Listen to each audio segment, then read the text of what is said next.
Assalamualaikum warahmatullahi wabarakatuh. Perkenalkan, nama saya Syara Adila Imun dengan NIM 8111422844. Assalamualaikum warahmatullahi wabarakatuh.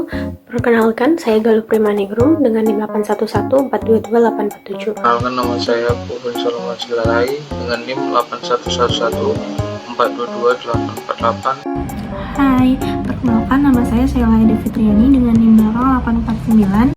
Pertama-tama, sebelum saya masuk ke dalam pendahuluan, saya akan memberitahu dahulu judul dari jurnal telah kami buat. Jurnal kami berjudul Implementasi Kebijakan Otonomi Khusus di Aceh. Saat ini saya akan menjelaskan latar belakang yang terdapat pada jurnal kami.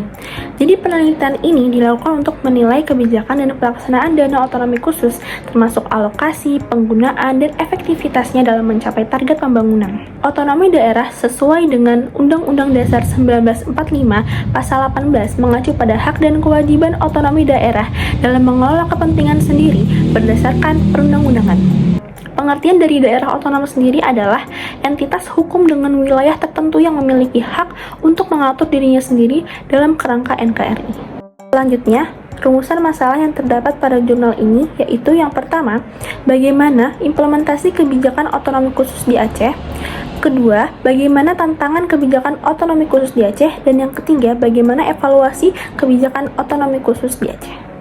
Next, di tujuan pembahasan, di sini kami ada beberapa tujuan pembahasan yang akan saya sampaikan di video kali ini, yaitu yang pertama, menelaah latar belakang kebijakan otonomi khusus di Aceh. Yang kedua, menganalisis proses implementasi kebijakan otonomi khusus di Aceh. Dan yang ketiga, memahami tantangan serta evaluasi kebijakan otonomi khusus di Aceh. Di sini saya akan menjelaskan tentang implementasi kebijakan otonomi khusus di Provinsi Aceh. Implementasi kebijakan otonomi khusus di Provinsi Aceh bertujuan untuk mengatasi tantangan dan meningkatkan kesejahteraan masyarakat sekaligus memperkuat otonomi daerah. Namun, beberapa kendala masih menghambat seperti kekurangan sumber daya manusia dan kepemimpinan yang belum sepenuhnya terfokus pada pembangunan sektor kesejahteraan, pendidikan, dan kesehatan. Untuk mengatasi ini, diperlukan upaya meningkatkan kualitas sumber daya manusia, aparatur, dan menyelesaikan peraturan daerah yang tertunda. Meskipun Aceh telah menerima otonomi khusus dari pemerintah pusat, dampaknya terhadap penyelesaian konflik masih belum memuaskan. Oleh karena itu, evaluasi mendalam dan upaya lebih lanjut diperlukan untuk memperbaiki implementasi kebijakan tersebut guna mencapai pembangunan yang berkelanjutan dan menyelesaikan konflik yang lebih efektif di Aceh. Di sini saya akan menjelaskan mengenai tantangan kebijakan otonomi khusus di wilayah Aceh. Jadi, tantangan atau kendala dalam kebijakan otonomi khusus di Aceh adalah terhambatnya implementasi UPA karena pemerintah Aceh yang tidak kompak, serta adanya perpecahan antara legislatif dan eksekutif dalam menyikapi implementasi UPA itu sendiri.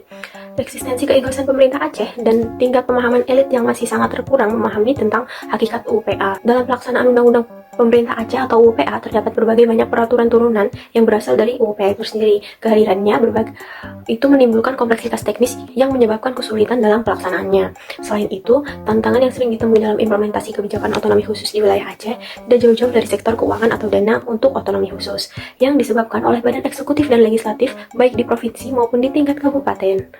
Terjadinya konflik karena seringnya perubahan regulasi, aturan, dana otonomi khusus yang sering berubah, belum adanya kerjasama yang baik antara eksekutif dan legislatif, serta masih adanya keraguan dari pemerintah pusat terhadap pemerintah Aceh untuk memberikan sebuah kewenangan dalam pengimplementasian UPA juga menjadi penghambat dalam pengimplementasian UPA itu sendiri.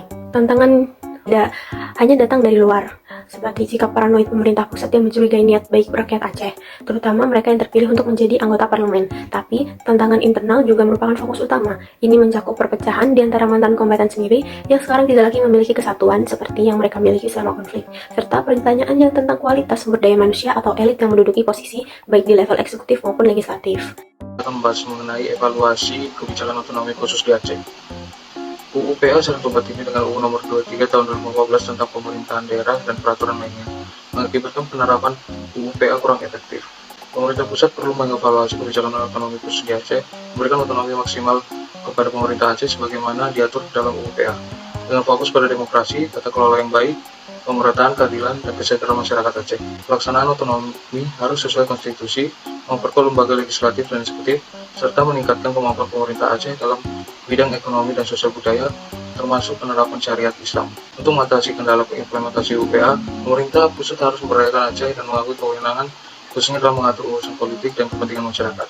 Dukungan optimal terhadap lembaga-lembaga khusus seperti Komisi Independen Pemilihan atau KIP dan partai politik lokal sangat penting. Selain itu, pemerintah pusat perlu mempertimbangkan perpanjangan alokasi dana otonomi khusus agar lembaga-lembaga ini tetap berfungsi dan perdamaian di Aceh terjaga.